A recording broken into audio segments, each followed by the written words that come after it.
وأشهد أن محمدا عبده ورسوله اللهم صل على محمد كما صليت على إبراهيم وعلى آل إبراهيم إنك حميد مجيد اللهم بارك على محمد وعلى آل محمد كما باركت على إبراهيم وعلى آل إبراهيم إنك حميد مجيد أعوذ بالله من الشيطان الرجيم بسم الله الرحمن الرحيم والعصر إن الإنسان لفي خسر إلا الذين آمنوا وعملوا الصالحات وتواصوا بالحق وتواصوا بالصبر. ஏகனாகிய அல்லாஹுவை போற்றி புகழ்ந்தவனாக, அவனால் எடுத்தறியப்பட்ட சைத்தான்களிலிருந்து பாதுகாவல் தேடியவனாக, அந்த ஏகனுடைய நல்லொருள் நமது முஸ்தபா ரசூலை கரீம் ஸல்லல்லாஹு அலைஹி வஸல்லம் அவர்கள் மீது, அவர்கள் விட்டு சென்ற இஸ்லாத்தை தன் உயிர் கொடுத்து காத்த சத்திய சகாபாக்கள், தாபீன்கள், தபோ தாபீன்கள், நல்லது எடுத்துச் சொன்ன இமாம்கள் மீதும், குறிப்பாக இங்கே கூடி அமர்ந்திருக்கின்ற நம் அனைவர் மீதும் உண்டாவதாக. அன்பிற்கினிய சகோதர சகோதரிகளே, அஸ்ஸலாமு அலைக்கும் வரஹ்மத்துல்லாஹி வபரகாத்துஹு. அல்லாஹுடைய பேரருளால், பெரும் கருணையால் 2 நோன்புகளை முடித்து விட்டவர்களாக 3வது நோம்பினுடைய தொடக்கத்திலே நாம் எல்லாம் அமர்ந்திருக்கிறோம். எல்லா புகழும் எல்லா புகழ்ச்சியும் அல்லாஹ் ஒருவனுக்கு. அல்ஹம்துலில்லாஹி ரப்பில் ஆலமீன். இந்த நேரலையில் நாம் பார்த்து கொண்டு வருகின்ற தலைப்பு, இன்றைக்கு சூழ்நிலையில் எது சிறந்தது என்று நீங்களும் நாங்களும், ஏன் உலக மக்களும் கூட நினைக்கிறார்களோ, அந்த தலைப்பை எடுத்துக்கொண்டு தான் நாம் 2 நாளாக பேசி கொண்டிருக்கிறோம். முழுக்க முழுக்க உலகம் முழுவதும் ஒருமித்த பார்வை, ஒரே பார்வை பார்த்து கொண்டிருக்கிறது. அது பாலஸ்தீனம்.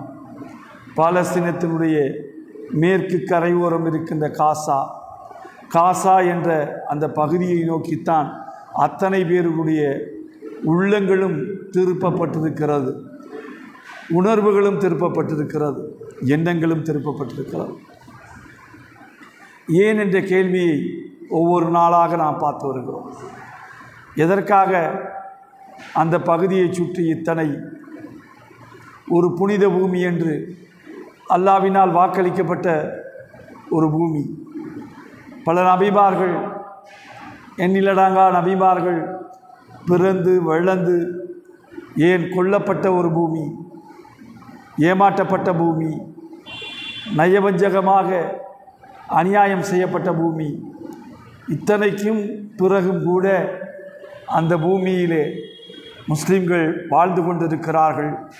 அதுவும் முழு ஈமானோடு வாழ்ந்து கொண்டிருக்கிறார்கள். ஈமானிய வலுவோடு அவர்களுடைய நினைவுகள் இருந்து கொண்டிருக்கிறது.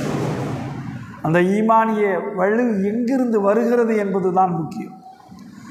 அல்லாஹ் நம்மோடு இருக்கிறான், அல்லாஹுடைய உதவி எங்களுக்கு வரும் என்ற நம்பிக்கை தான் அவர்களை வலுப்படுத்தி கொண்டிருக்கிறார். அன்புக்குரியவர்களே, நேற்று நாம் பார்க்கின்ற போது சில விஷயங்களை பார்த்து கொண்டே வந்தோம். நேரமின்மை காரணமாக இன்றும் தொடர்ந்து அதை பார்க்கலாம் என்று நிறுத்தினோம். அந்த காசாவுக்கு செல்வதற்கு முன்பு, ஏன் காசாவிலிருந்து மதீனா வரை என்ற கேள்வி எழும்புகிறதே, காரணம் என்ன, எதற்காக என்பதை போன்ற கேள்விகள் எல்லாம் வருகிறதே. மதீனா வரையிலும் நீண்டதென்றால் எப்படி?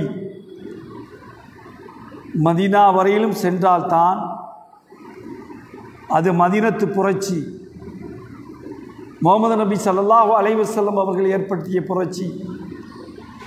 அந்த புரட்சியில் தான் அல்லாஹ்வுடைய ரசூல் அவர்கள் சொன்னார்கள், இந்த பாரசீகம் வீழ்த்தப்படும் என்று சொன்னார்கள். இந்த பாரசீகம் முஸ்லிம்களுடைய கைகளிலே வரும் என்று சொன்னார்கள். வந்ததா? வந்தது. வீழ்ந்ததா? வீழ்ந்தது. யார் யாருடைய காலத்திலே எப்படியெல்லாம் வீழ்ந்தது என்பதெல்லாம் பார்த்தால்தான் இது முஸ்லீம்கள் வசம்தான் இருந்ததா இல்லையா என்ற சர்ச்சை எழும்பி நடந்து கொண்டிருக்கிறதே, அதற்கு விடை காண முடியும். முழுக்க அன்றிலிருந்து இன்றில் வரை முஸ்லிம்கள் வசம் இருந்திருக்கிறது. சில காலங்கள் கிறித்துவ ஆட்சியாளர்கள் ஆண்டிருக்கிறார்களே தவிர முஸ்லிம்கள் முற்றிலுமாக அந்த இடத்தை விட்டு அழிக்கப்படவில்லை. 3 சில்வை யுத்தம் நடந்திருக்கிறது. 3 சில்வை யுத்தத்தை பற்றியும் பேச வேண்டியது இருக்கிறது. இதெல்லாம் பேசினால்தான் இன்றைய காசா என்னவென்பதை பற்றி நாம் பேச முடியும். அந்த ஈமானிய உணர்வை பேச முடியும். 3 சில்வை யுத்தங்கள் எப்போதெல்லாம் நடந்தது என்பதை வரலாற்று பின்னணியோடு நாம் பார்க்க இருக்கிறோம். வரலாற்று பின்னணியோடு பார்க்க வேண்டிய கடமை நமக்கு இருக்கிறது. எந்த சமுதாயம், மீண்டும் மீண்டும் இதை ஞாபகமூர்த்தி கொண்டே இருக்கிறேன், எந்த சமுதாயம் தன்னுடைய கடந்த கால வரலாற்றை மறந்து விடுகிறதோ அந்த சமுதாயத்தை காலமும் மறந்து விடுகிறது, அல்லாஹ்வும் மறந்து விடுகிறான்.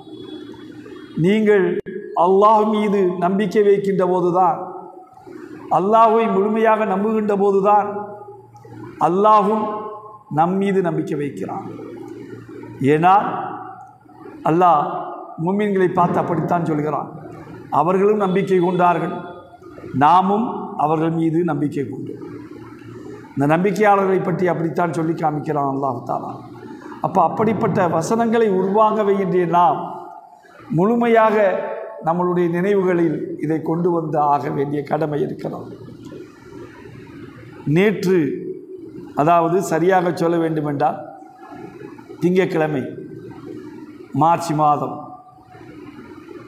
11ஆம் தேதி நோன்பு ஆரம்பிப்பதற்கு ஒரு தினங்களுக்கு முன்பு, ஆனால் அவர்களுக்கு நோன்பு ஆரம்பித்து விட்டார். அங்கே டெல் அவிலிவ் என்று சொல்லக்கூடிய மிகப்பெரிய ஒரு போராட்ட களமாக அது மாற்றப்பட்டது. மாற்றியிருப்பவர்கள் பாலஸ்தீன மக்களா முஸ்லிம்களா என்றால் இல்லை, உண்மையான யூத மக்கள். உண்மையான யூத மக்கள் களத்திலே இறங்கியிருக்கிறார்கள். களம் போராட்ட களமாக மாறியிருக்கிறது. அங்கே நெதன்யாவினால் எந்த பதிலும் சொல்ல முடியவில்லை. இந்த நாட்டிலே ஒரு பிரதமர் ஒருவன் இருக்கிறான், அவன் ஆட்சி செய்கிறான் என்பதை ஒரு வினோதமாக இருக்கிறது. தன்னை தற்காத்துக் கொள்வதற்காக எதை வேண்டுமானாலும் ஆட்சியாளர்கள் செய்வார்கள் என்பதற்கு எடுத்துக்காட்டு. நேற்றும் நான் சொன்னேன், இங்கேயும் ஒருவன் இருக்கிறான், அங்கேயும் ஒருவன் இருக்கிறான். இங்கே இருப்பவன் போல்தான் அங்கேயும் இருக்கிறார்கள். எல்லா இடங்களிலும் அநியாயக்காரர்கள் ஒரே கலரில் தான் இருப்பார்கள், ஒரே நிறமாகத்தான் இருப்பார்கள், ஒரே சிந்தனையில் தான் இருப்பார்கள். அந்த சிந்தனையினுடைய தாக்கம் இந்த மக்கள் பாருங்கள் போராட்ட களத்திலே எப்படி நிற்கிறார்கள் என்பதை அந்த ஷார்ட் போடுறீங்களா, அதாவது அந்த போராட்ட களமே முழுக்க முழுக்க முழுக்க முழுக்க திசை மாற்றப்பட்டிருக்கிறது. யாராலும் பக்கத்திலே நெருங்க முடியவில்லை. இருக்கிறதிலே மிகப்பெரிய சிறந்த இராணுவம் என்னுடைய இராணுவம் என்று சொல்கிறான் நெதன்யாகு. அவன் இராணுவம் கூட இவர்களை அடக்க முடியவில்லை, பின்வாங்கிவிட்டார்கள். நெதன்யாகுவினுடைய மாளிகை முற்றுகையிடப்பட்டது, பாராளுமன்றம் முற்றுகையிடப்பட்டது. முற்றிலுமாக எது நடக்க வேண்டுமோ அது வேறுபட்டு நடந்து கொண்டிருக்கிறது. வேறுபட்ட காட்சிகளை நாம் பார்த்து கொண்டிருக்கிறோம். ஏன் இந்த நிகழ்வு? அப்போ அந்த யூத மக்களுக்கு உண்மை தெரிகிறதே, அந்த யூத மக்கள் இந்த முஸ்லீம் மக்களுக்காக போராட வருகிறார்களே, ஏன்? அவர்களும் எங்களுடைய சகோதரர்கள், அவர்களும் இந்த பூமிக்கு சொந்தக்காரர்கள். இது எங்களுடைய பூமி, எங்களுக்கு சொந்தமான பூமி. இந்த பூமியிலே நாங்களும் இருந்து கொண்டிருக்கிறோம், அவர்களும் இருப்பார்கள். ஆணித்தரமாக சொல்கிறார்கள் பாருங்கள். ஆணித்தரமாக சொல்ல வைக்கிறதே எது வைக்கிறது?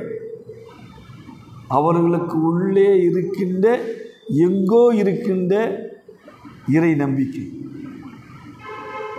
ஏனென்றால் யூதர்களும் இறை மறுப்பாளர்கள் அல்ல, இறை நம்பிக்கையாளர்கள். இறை மறுப்பாளர்களாக அவர்கள் இருந்தது கிடையாது, இறை நம்பிக்கையாளர்கள். ஆனால் இணை வைப்பாளர்களாக இருந்தார்களா என்றால் ஆம், இணை வைப்பாளர்களாக இருந்திருக்கிறார்கள். இணை வைப்புக்கு என்று பல கோணங்கள் இருந்திருக்கிறது. அப்படி இணை வைக்கின்ற பல கோணங்களை பார்க்கின்ற முடிகிறது.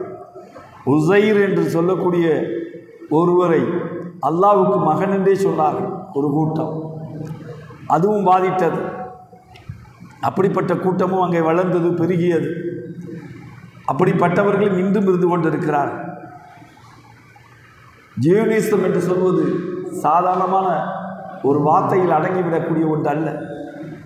அப்படிப்பட்ட நிகழ்வுகள் நிகழ்ந்து கொண்டிருக்கிறது. இந்த நிகழ்வுகளுக்கு பின்னாடி என்னென்னலாம் இருக்கிறது என்பதையும் நாம் பார்க்க வேண்டியது இருக்கிறது. இந்த போராட்ட களத்திலே அவர்கள் முழுக்க முழுக்க இஸ்ரேலிய கொடிகளை தூக்கி கொண்டு ஆண்கள், பெண்கள், குழந்தைகள், சிறுவர்கள், முதியவர்கள் அத்தனை பேரும் களத்தில் நின்று போராடுகிறார்கள். இந்த போராட்டத்தினுடைய விளைவு பாருங்கள். யார் சொல்லுகிறார்? நெதன்யாகு மிகப்பெரிய தவறு இழைக்கிறார். சொல்வது யார் தெரியுமா? இந்த உலகளாவிய பயங்கரவாதி, தீவிரவாதி, உலகத்திலேயே அழிக்கப்பட வேண்டிய ஒரு சக்தி இருக்கிறது என்றால் அது அமெரிக்காவும் ரஷ்யாவுமாகத்தான் இருக்க வேண்டும்.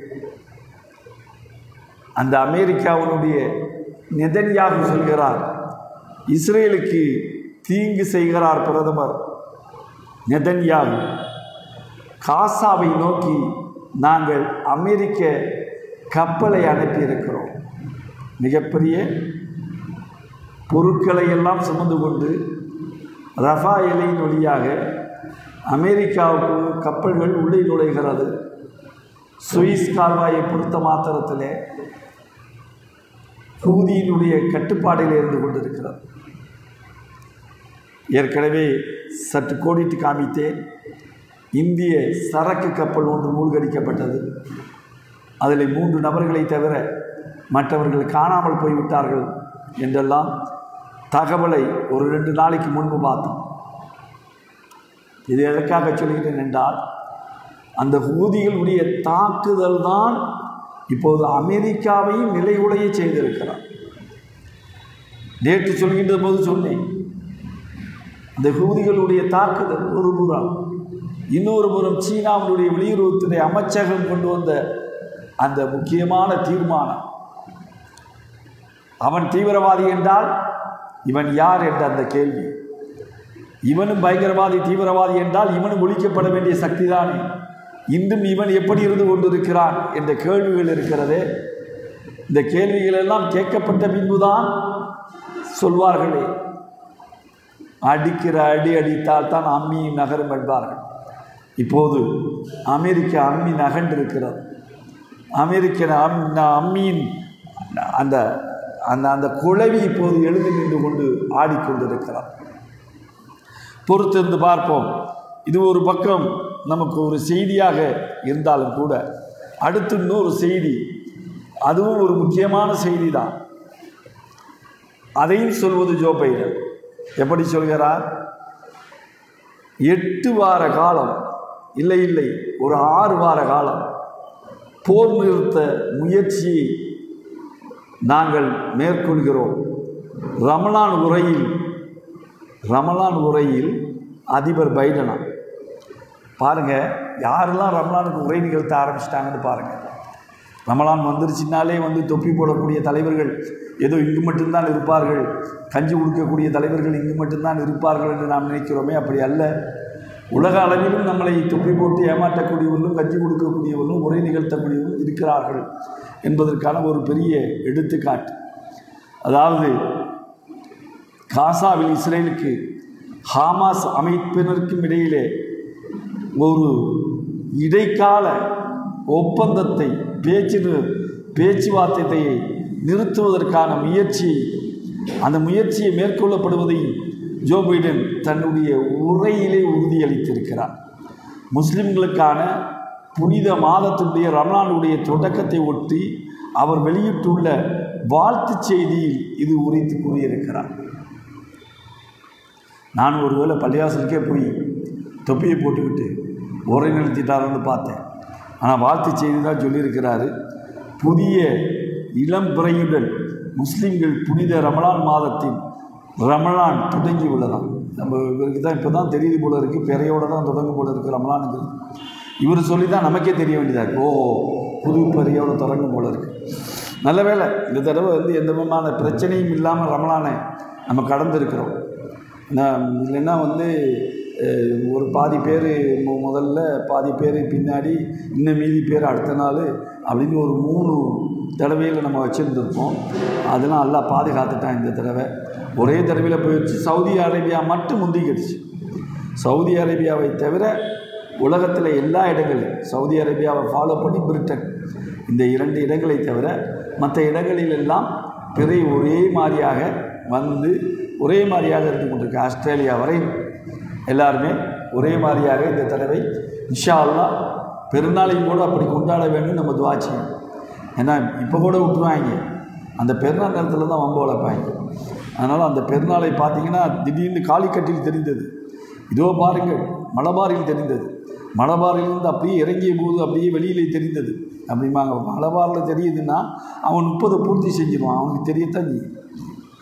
நம்ம தான் 29 நம்ம பெற பார்த்தோம், அவங்க 30. கேரளாவில் பார்த்திங்கன்னா 30 அவங்க பூர்த்தி செஞ்சுட்டாங்க. பூர்த்தி செய்ததுடைய அடிப்படையில் தான் அவங்க முன்னாடியே ஒரு நோம்பு முன்னாடியே வச்சுட்டாங்க. அவங்க சவுதியை பேஸ் பண்ணி வைப்பாங்கன்னு சொல்லுவாங்க. அவங்க அப்படி அல்ல, அவங்க ரமலானுடைய எண்ணிக்கையை பேஸ் பண்ணி தான் அவங்க வைக்கிறாங்க. இதையும் நம்ம தெரிய வேண்டியது இருக்குது இல்லையா, அதை தெரிஞ்சுக்கிடுவோம். இந்த ஆண்டு ரமலான் மாதத்திலே மக்கள் கடுமையான துயரத்துக்கு இடையிலே இந்த ரமலான் மாதம் பிறந்துள்ளதாம். அந்த ரமலான் மாதத்தை ஒற்றி உலகெங்கிலும் உள்ள முஸ்லீம்கள் நோன்பு திறக்கும் அதே வேளையில் காசாவினுடைய மக்கள் அனுபவித்த ஒரு துன்பம் மறக்க முடியாததல்ல, ஏற்றுக்கொள்ள முடியாதது, பாரபட்சமானது. யார் சொல்கிறா? இவன் சொல்கிறான் பாருங்கள், அதான் கொடுமை. நமக்கு ஏற்றுக்கொள்ள முடியாத கொடுமைகள் எல்லாம் நடந்து கொண்டு இருக்கிறது. அவனுக்கு தேர்தல் வந்தால் அவன் பேச ஆரம்பிக்கிறான். இந்த கொடுமை நடப்பதற்கு யார் காரணங்கிறது நம்ம பேசணும் இல்லையா? எதனால் காரணம்? எங்கிருந்து இந்த கொடுமை தொடங்கியது? எப்படி தொடங்கியது இந்த கொடுமை? இந்த கொடுமைக்கெல்லாம் காரணம் மூலகர்த்தா யார்? 350 ஆண்டுகள் மட்டுமே பிறப்பை கொண்டது அமெரிக்கா. அமெரிக்காவுடைய வயசு என்ன தெரியுமா? 350 ஆண்டு. சென்னையினுடைய வயசு என்ன தெரியுமா? சென்னையினுடைய வயசு தெரியுமா உங்களுக்கு? சென்னி நாயக்கன் பட்டினம் தொடங்கிய வயசு தெரியுமா? இல்லை மதராசா பட்டினம் தொடங்கிய வயசு தெரியுமா? 365. நம்ம ஒரு 15 வருஷம் கூட இருக்கும். அப்போ நமக்கெல்லாம் பின்னாடியா? ஆமாம், நமக்கெல்லாம் பின்னாடி கண்டுபிடிக்கப்பட்ட ஒரு நாடு அது. முழுக்க முழுக்க செவிந்தியர்கள் வாழ்ந்த நாடு அது. நம்மளை அவங்க செவிந்து இந்தியாவை கண்டுபிடிக்க போய்த்தான் வந்து கடைசியில் வாஸ்கோடகாமா போய் நின்ன இடம் வந்து அமெரிக்காவுடைய தென்பகுதி. அங்கே போய் நின்னான். அங்கே செவிந்தியர்கள் வந்து அங்கே பார்த்துட்டு தான் வந்து இவர்கள் செவிந்தியர்கள் பேரே அங்கே கொடுக்கப்பட்டது. இதெல்லாம் ஒரு வரலாறு. ஆனால் எதற்காக இதை நான் சொல்கிறேன் என்றால், இந்த 350 ஆண்டுகள் மட்டுமே வரலாற்று பெருமை கொண்ட ஒரு நாடு உலகத்தையே ஆட்டி படைக்கிறான் என்றார்.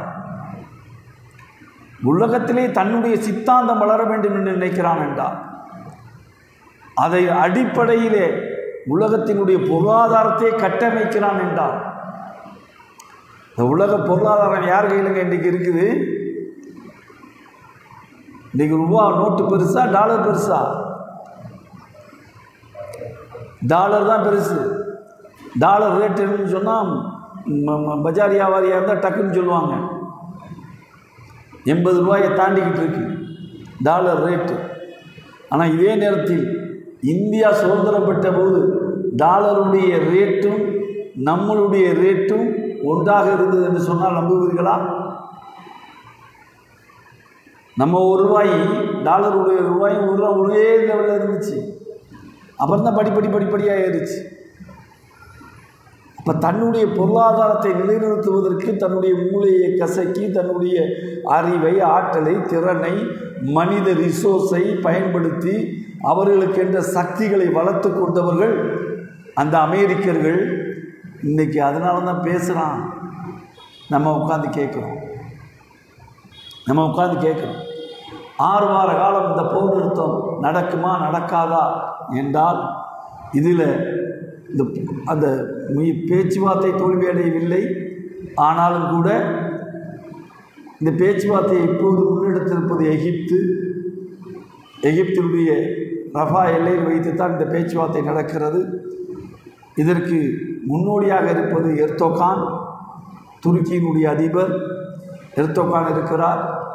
அதேபோல் கத்தாருடைய மன்னர் இருக்கிறார்.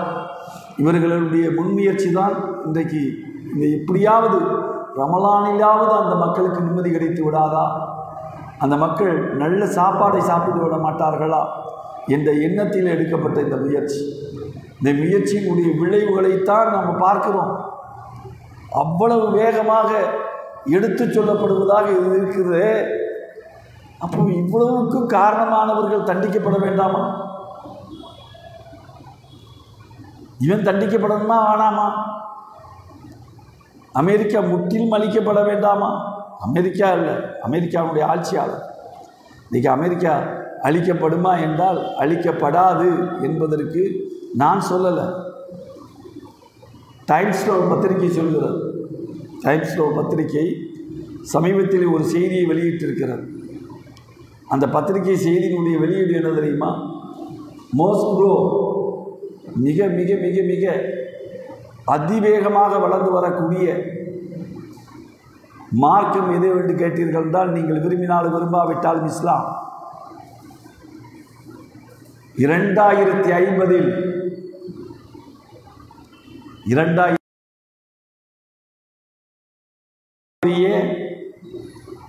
அதிபராக இன்ஷா அல்லாஹ் ஒரு முஸ்லீம் இருப்பார்.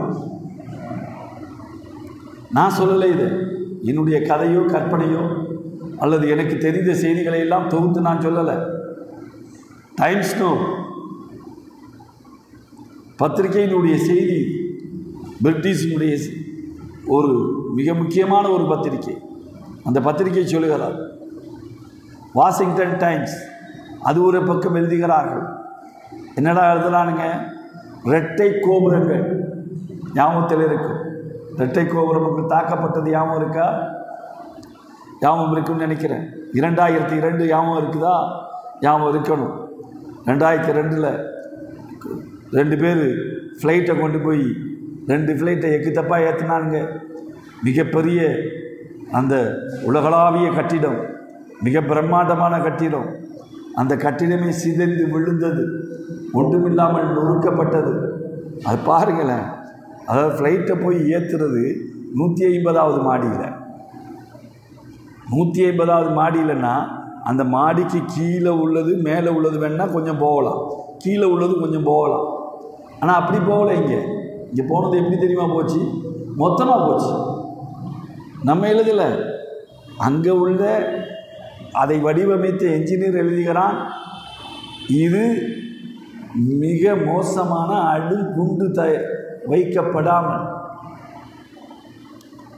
இந்த கட்டடத்தை தகர்க்க முடியாது. ஏன் தகர்க்க முடியாதுன்னா, முழுக்க ஒரு இரும்பினால் வடிவமைக்கப்பட்டது. இரும்பு பார்த்தீங்கன்னா மேலேருந்து கீழே வரையில் ஒரே இரும்பினால் வடிவமைக்கப்பட்டது. அந்த வடிவமைக்கப்பட்ட ஒரே இரும்பு, அந்த ஒரே இரும்பினுடைய கட்டிடம் முழுமையாக வீழ்த்தப்பட்டிருக்கிறது என்றால் கண்டிப்பாக CIA, அதாவது அமெரிக்காவினுடைய நுண்ணறிவுத்துறை, உளவுத்துறை, அவர்களுடைய வேலை இல்லாமல் கை இல்லாமல் இது நடந்திருக்காது. இவ்வளவும் திட்டமிட்டு நடத்தப்படுது. எதுக்காக? முஸ்லிம்கள் அழித்தொழிக்கப்பட வேண்டும், முஸ்லிம்கள் இல்லாமலாக்கப்பட வேண்டும். அதான் வாஷிங்டன் டைம்ஸ் எழுதுனா, ஜேர்னலிஸ்ட் அவன் எழுதுனா மிக தெளிவான எழுத்து, மறக்க முடியாத எழுத்து. கரெக்டாக 22 வருஷம். அன்றைக்கு 2002, இன்றைக்கு 2024, 22 வருடங்களில் முழுமையாக எழுந்து வந்திருக்கிறது. எது எழுந்து வந்திருக்கிறதா? அமெரிக்காவில் ஆயிரக்கணக்கிலே எழுந்து வந்திருக்கிறது. இன்னும் சொல்ல வேண்டுமென்றால் யூதர்கள் தங்களுடைய அங்கே வழிபாடு நடத்தப்படாத தங்களுடைய யூத அந்த தேவாலயங்களை கூட முஸ்லிம்களுக்கு கொடுத்து விட்டார்கள். அது ஒரு காட்சி கூட எல்லாரும் பார்த்துருப்பீங்க. ஒரு முஸ்லீமும் அதாவது தேவாலயத்தில் பாங்கொலி கேட்கும். பாங்கொலி கொடுக்கக்கூடியவர் யார் தெரியுமா? ஒரு யூதர் பாங்கொலி கொடுப்பார். அந்த யூத சமுதாய மக்களே அப்படியே பின்வாங்கி கொள்வார்கள். நடுவில் நின்று முஸ்லிம்கள் தொழ வைப்பார்கள். அந்த தொழுகின்ற காட்சி இருக்கிறது. எதற்காக இதை சொல்கிறேன் என்றால், எதிர்ப்புக்கிடையில் தான் இஸ்லாம் வளர்ந்தது. எதிர்க்கத்தான் இஸ்லாம் வளர்ந்தது. ஏன்னு கேள்வி கேட்குறாங்க இல்லையா? காசாவிலிருந்து அங்கே போறீங்களே அப்படின்னு கேட்குறாங்க இல்லையா? மதீனாவுக்கு போறீங்களேன்னு. அந்த மதீனாவில் இடப்பட்ட அந்த விதை, அந்த புரட்சி தீதான் கொழுந்து விட்டு எரிந்தது.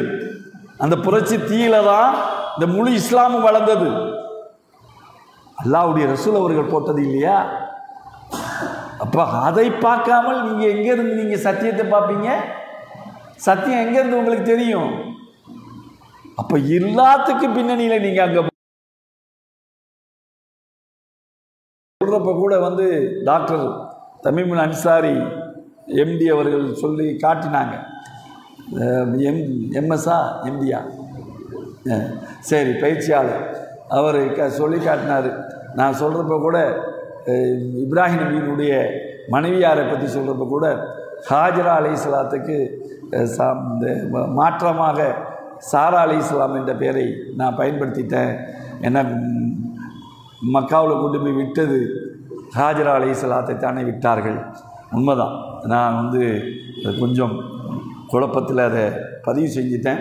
மீண்டும் பதிவு செய்கிறேன். அங்கே போய் விட்டது ஹாஜரா அலைஹிஸ்ஸலாம் அவர்களைத்தான். அவர்களுடைய மகன்தான் இஸ்மாயில் அலைஹிஸ்ஸலாம்.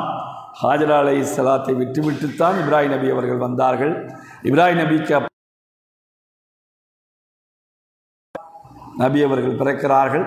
அவர்களுடைய வழித்தோன்றல்களில் தான் நபிமார்கள் அதிகமாக பல்லாயிரக்கணக்கான நபிமார்கள் வந்தார்கள் என்பது வரலாற்று உண்மையாக இருக்கிறது. அதில் முற்றுப்பெற்றது ஈசா நபியோடு முற்றுப்பட்டுச்சு. ஈசா நபியோடு முட்டு போச்சு.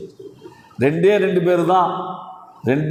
பேர் தான் பாலஸ்தீனத்தை விட்டு அப்பாற்பட்டவர். அது 2 பேர் கூட சொல்ல முடியாது. ஒரு ஆள் பிறந்தது என்னமோ பாலஸ்தீனத்தில் தானே. முதல்ல பிறந்தது இப்ராஹிம் நபி சாரா அலைஹிஸ்ஸலாத்துக்கு குழந்தை தரித்தது எங்கே? அவங்களுக்கு தரித்தது ஹாஜரா அலைஹிஸ்ஸலாத்துக்கு தரித்தது இஸ்மாயில் அலைஹிஸ்ஸலாம் தரித்தது பாலஸ்தீனத்தில் தான். அப்போ அவங்க கொண்டு விட்டது தான் அங்கே. அப்போ ஒரே ஒரு நபி மட்டும்தான் எங்கிருந்து எழுந்து வருகிறார்? அரபு தேசத்தில். அதையும் தான் அந்த யூதனால் ஏற்றுக்கொள்ள முடியவில்லை. 12 யூத குலங்கள் காத்திருந்தார்கள். எதற்காக? இங்கே ஒரு நபி வருவார், தங்களுடைய கோத்திரத்தில் அவர் வர வேண்டும், தங்களுடைய குலத்திலே அவர் வர வேண்டும் என்பதற்காக காத்திருந்தார்கள் அல்லவா? அந்த காத்திருந்த போதுதான் முஹம்மது நபி ஸல்லல்லாஹு அலைஹி வஸல்லம் அரபு கோத்திரத்தில் வந்ததை தாய்க்கிட முடியல. அரபு கோத்திரம் எதுவாக இருந்தது? இஸ்மாயில் நபி அவர்களுடைய கோத்திரம். இஸ்மாயில் நபி அவர்களுடைய கோத்திரமாக இருந்தது. அதனுடைய தொடர்ச்சியாக தான் முஹம்மது நபி ஸல்லல்லாஹு அலைஹி வஸல்லம் அவர்கள் வந்தார்கள். அந்த வரலாற்று பின்னணியை பார்க்கின்ற போதுதான் இப்ராஹிம் அலைஹிஸ்ஸலாத்துடைய வரலாற்றை நாம் கொண்டு இதை சொன்னோம். எதற்காக இதையும் சொல்கிறோம் என்றால், இந்த வரலாற்றினுடைய ஒவ்வொரு பக்கங்களிலும் பாலஸ்தீனம் இருந்து கொண்டே இருக்கும். பாலஸ்தீனம் இருந்து கொண்டே இருக்கும். எந்த நபிமாரை வேண்டாலும் நீங்கள் எடுத்துக்கொள்ளுங்கள், எந்த நபிமார்களுடைய வரலாற்றை வேண்டாலும் புரட்டுங்கள். அந்த நபிமார்களுடைய வரலாறு எங்கே சென்று அடையும் என்றால் பாலஸ்தீனமாக இருக்கும், மேற்கு காசாவாக இருக்கும். மேற்கு காசா, அதுதான் மேற்கு காசா, மேற்கு கரை. அந்த கரை தான் இவ்வளவு. அதாவது இந்த தாக்குதல் நிகழ்த்தப்படுகின்றது இருக்கிறதே, இந்த தாக்குதல் நிகழ்த்தப்பட்டதை பிரம்மாண்டமாக பேசினார். 1250 பேர்கள் கொல்லப்பட்டார்கள். 256 பேர்கள் வந்து சிறைபிடிக்கப்பட்டார்கள். இதை பிரம்மாண்டமாக பேசப்பட்டது. எப்பரா இப்படிலாம் பேசினாங்க, இதற்கு பின்னணியில் வந்து ஈரான் இருக்கிறது, ஹிஸ்புல்லாக்கள் இருக்கிறார்கள் என்றெல்லாம் பேசப்பட்டது. ஆனால் யாருடைய முயற்சியும் இல்லாமல், எந்த அமைப்பினுடைய முயற்சியும் இல்லாமல் அவர்கள் படித்தார்கள். அந்த காசா மக்கள் இருக்கிறார்களே, நீங்கள் பாலஸ்தீன மக்களுக்கும் காசா மக்களுக்கும் இடையிலுமே வித்தியாசத்தை பார்க்கலாம். என்ன ரெண்டு வெவ்வேறையான்னு கேட்பீங்க? ஆமாம், ரெண்டு வெவ்வேறு. இது ஒரு எல்லை, அது ஒரு எல்லை. அது ஒரு எல்லையாக இருக்கிறது. ரஃபாவினுடைய எல்லையில் தான் காசா இருக்கிறது. இது வந்து பாலஸ்தீனம் வந்து முழுக்க முழுக்க வந்து இஸ்ரேலுடைய கைப்பிடியில் இருந்து கொண்டிருக்கிறது. இவர்களுடைய எல்லையில் தான் அவர்கள் இருக்கிறார்கள், அவர்களுடைய எல்லையில் அவர்கள் இருக்கிறார்கள்.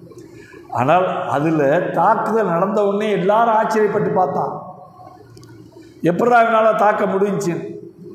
அத்தனை பேரையும் படிக்க வைத்தார்கள். 15 ஆண்டு காலங்கள் தங்களுடைய பிள்ளைகள் அத்தனை பேரையும் சர்வதேச அளவிலே படிக்க வைத்தார்கள். சர்வதேச அளவில். ஏன்? பிரிட்டனில் கூட படிக்க வச்சாங்க, அமெரிக்காவில் கூட படிக்க வச்சாங்க.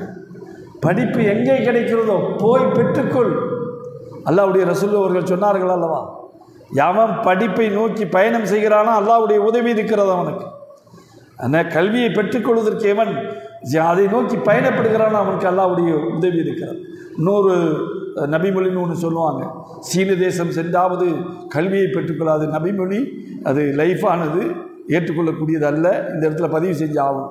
ஏன்னா அடிக்கடி பேச்சாளர்கள் எல்லா இடங்களையும் இதை பயன்படுத்துகிறாங்க. அவ்வளோ பேருமே வந்து பார்த்தீங்களா, சீனா தேசம் சென்றாவது சீரிய கல்வியை பெற்றுக்கொள்ளுங்கள் என்றது நம்ம தமிழில் வந்து நிறைய பேர் பயன்படுத்துவாங்க. அது அப்படி அல்ல. கல்வியை பெறுவதற்காக பயணம் பெறுறீங்களா, சைத்தான் விளைகிடுவான். அல்லாஹ்வுடைய பாதை திறந்துவிடும் உங்களுக்கு, நீங்கள் பெற்றுக்கொண்டே போகலாம். அதனால அந்த கல்வியை அவர்கள் பெற்றுக்கொண்டார்கள். தங்கள் பிள்ளை செல்வங்களை எல்லாம் வளர்த்தெடுத்தார்கள், வாலிபமாக்கினார்கள். அவர்களுக்கு மூளைகளை எல்லாம் அற்புதமாக்கினார்கள். எல்லா என்ஜினியர்ஸ், டாக்டர்ஸ், டிப்ளமேட்டிக்ஸ், எம்டி, எம்எஸ் எல்லாமங்க அத்தனை. அதனால்தான் அந்த காசாவில் 13 ஆஸ்பத்திரி, 1-2 மெடிக்கல் அல்ல, மிக பிரம்மாண்டமான, சும்மா கிட்டு மெடிக்கல் கிட்டு வைக்கிற ஹாஸ்பிட்டல் இல்லை, பிரம்மாண்டமான ஆஸ்பத்திரி. உங்களுக்கு உதாரணத்துக்கு சொல்வதாக இருந்தால் நம்ம ப்ரைவேட் ஹாஸ்பிட்டல் தானே சொல்ல வேண்டியது இருக்குது. சவேதா காலேஜோடு கொண்ட ஹாஸ்பிட்டல்ஸ், அதே போல் வந்து எம்ஜிஆர் இந்த ஹாஸ்பிட்டல்ஸ், இன்னும் சொல்ல வேணும்னா அப்போலா, இப்படியெல்லாம் அடுக்கிக்கிட்டே போகும். அந்த மாதிரி ஹாஸ்பிட்டல்லாம் பெரிய பெரிய ஹாஸ்பிட்டல் இருக்கே. இப்படி பிரம்மாண்டமான ஆஸ்பத்திரிகளை அங்கள் கட்டியதோடு மாத்திரமில்லை, கட்டியவர்கள் என்ன செய்தார்கள் தான் முக்கியம். 2 ஃப்ரீங்க, அந்த மக்களுக்கு 2 இலவசம். ஒன்று கல்வி, மற்றொன்று மருத்துவம். இந்த உலகத்துக்கு கிடைக்க வேண்டிய சக்தியே அதான். நாமும் வலியுறுத்தி சொல்கிறோம். என்னென்னத்தையோ வந்து நம்ம நாட்டு பிரதமர்லேருந்து முதலமைச்சர்லேருந்து என்னென்னமோ சொல்கிறாங்க, அதை கட்டியமைக்கிறோம், இதை கட்டியமைக்கிறோம் என்கிறார்கள். நான் சொல்வதெல்லாம் நீங்கள் கட்டியமைங்க, தட்டியமைங்க, எல்லாம் செய்யுங்க, ஆனால் இலவசமாக கொடுங்க. மருத்துவம் இலவசமாக கிடைச்சா நீ போய் படுத்துக்கிட்டிய அங்கேயாவது காசு கொடுத்து பார்த்தியா? காசு கொடுக்காம பார்த்தியா? காசு கொடுத்து தான் பார்த்தா. இந்த போய் யுனானி மருத்துவமனையில் கிடந்தார் அலி, காசு கொடுத்து தான் பார்த்தார். எல்லாமே காசு கொடுக்கலன்னா கிடையாது, நடக்காது. ஓமந்தூர்லாவில் கூட இப்போ காசு கொடுத்து கட்டுனா கட்டண இது உண்டு, அங்கே தனியாக எல்லாமே இருக்குது. ராஜாஜிலே இருக்குது. இப்போ எல்லாத்துலேயும் கொண்டு வந்துட்டாங்க, இப்போ எல்லா இடங்களையும் கொண்டு வந்தாச்சு. அப்போ எங்கேருந்து இலவசம் கிடைக்கும்? எப்படி இலவசத்தோடு போராடுவது தெரியலையே, தெரிய மாட்டேங்குது. ஆனால் தெரியாத விளைவுகளை எல்லாம் நாம் இங்கே பார்த்து கொண்டிருக்கிறோம். நிறைய விஷயங்கள் இன்னும் இருக்குது, இன்னும் தொடர வேண்டியது இருக்குது. நிறைய பாலஸ்தீன வரலாறை பற்றிய நிறைய தேர்வுகளை நான் செய்திருக்கிறேன். அதிலேயும் குறிப்பாக 2 முஸ்லீம் அல்லாத சகோதரர்கள் பாலஸ்தீனத்தை பற்றி எழுதிய நடுநிலைமையான பார்வை இருக்கிறார். அந்த பார்வையை நம்ம பார்க்க போகிறோம். அதே போல் நம்மளுடைய பேராசிரியர் பெருந்தகை ஜவாஹிர்லா சாப் அவர்கள் எழுதிய அவர்களுடைய ஒரு புத்தகத்தை நாம் ஆய்வு செய்ய இருக்கிறோம்.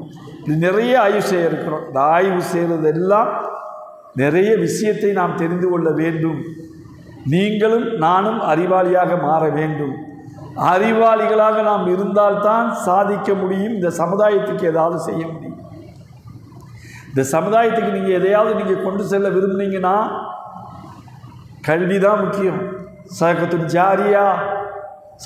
ஜாரியா நீங்கள் விட்டுட்டு போகிற கல்வி இருக்கிறதே, நம்ம மூத்தா போனதுக்கப்புறம் நம்மளை தொடர்ந்து வரக்கூடியது எதுவாக இருக்கிறது? நாம் விட்டு செல்லக்கூடிய கல்வி, நம்ம விட்டு செல்லக்கூடிய அமல், நம்ம தோண்டி வைக்கின்ற கிணறுகளும் கட்டி வைக்கின்ற பள்ளிவாசல்களும் பள்ளிகளும் பள்ளிக்கூடங்களும் அதுக்கப்புறம் வந்து சேருமே. அப்படிப்பட்ட சதகத்தின் ஜாரியாவை பெற்றுக்கொள்ள வேண்டும் என்றால் அதை செய்ய வேண்டிய சமுதாயம் தயங்கி நிற்கலாமா? இன்னும் எத்தனை காலத்துக்கு தயங்கி நிற்பிய? நானும் சரி, நீங்களும் சரி. எப்படி தயங்கி நிற்க போகிறோம்? இந்த உட்காந்துருக்காரு எங்கள் கண்ணு முன்னாடி 3 பொம்பளை பிள்ளைங்க. 3 பொம்பளை பிள்ளைங்களை பெற்றா என்னடாப்பா அம்மாடி கட்டி கொடுக்குறதுக்கு, அதுவும் காயில் பட்டினக்காரன் 3 பொம்பளை பிள்ளையை பெற்றான்னா, கீழே கரைக்காரன் 3 பொம்பளை பிள்ளையை பெற்றான்னா சொத்தை விற்கணும், சுகத்தை விற்கணும், நிலத்தை விற்கணும், எல்லாத்தையும் விற்கணும். விற்றுட்டு அவன் ஆம்பளை பையலுக்கு எல்லாத்தையும் கொடுத்துட்டு இங்கே ரோட்டில் வந்து நிற்கணும். ஆனால் 3 பொம்பளை பிள்ளைகளை பெற்று அந்த 3 பொம்பளை பிள்ளைகளையும் 3 பேரையும் டாக்டர் ஆக்கி, அல்லாஹ்வுடைய கிருபையை பாரு, 3 பேரையும் டாக்டர் ஆக்கி நீ கொண்டு வந்து நிறுத்திருக்காங்கன்னா அது இந்த கல்விக்கு செய்ய வேண்டிய சேவை இல்லையா? அதோடு மாத்திரமல்ல, அவர் சொல்கிறாரு, எப்போ வேணாலும் என் பிள்ளைகளை கூப்பிட்டு பயன்படுத்துங்க, சர்வீஸ் பண்ண சொல்லுங்கள். என் பிள்ளைகளுக்கு சர்வீஸ் மென்டாலிட்டியோடு இருக்கணும். என் பிள்ளைகளை அதுதான் விரும்புது. என்னென்ன பண்ணணும்னு சொல்லுங்கள், எங்கெங்கே முகாம் அமைக்கணும்னு சொல்லுங்கள், நான் வர்றேன் அப்படின்னு சொல்கிறாங்க. அதே மாதிரி இத்ரிஸ் ஒரு மிகப்பெரிய ஆஸ்பத்திரியில் சிம்ஸில் சிம்ஸ் தானே அது, சிம்ஸில் வந்து டாக்டராக இருக்கிறாரு, கார்டியாக் டாக்டரு. அவர் சொல்கிறார், என்னை எங்கே வேணாலும் முகாமுக்கு பயன்படுத்துங்க, நான் வர்றதுக்கு தயாராக இருக்கிறேன் அப்படிங்கிறாங்க. இப்படிப்பட்ட நிறைய டாக்டர்ஸ் இருக்காங்க. அத்தனை பேரும் சமூக ஓரியன்டேஷன். நான் சமுதாயத்துக்காக நான் ஏதாவது செய்தாக வேண்டும் என் எண்ணத்திலே அவர்கள் எல்லாம் இருந்து கொண்டு இருக்கிறார்கள் அல்லவா? அப்போ அந்த எண்ணத்தை நம்ம பயன்படுத்த வேண்டாமா? அதற்காக நம்ம உழைக்க வேண்டாமா? இன்ஷா அல்லாஹ் உழைப்போம். நாளைக்கு இன்னும் தொடருவோம், இதை சிந்திப்போம், செயல்படுத்துவோம். இன்ஷா அல்லாஹ் தொடருவோம்.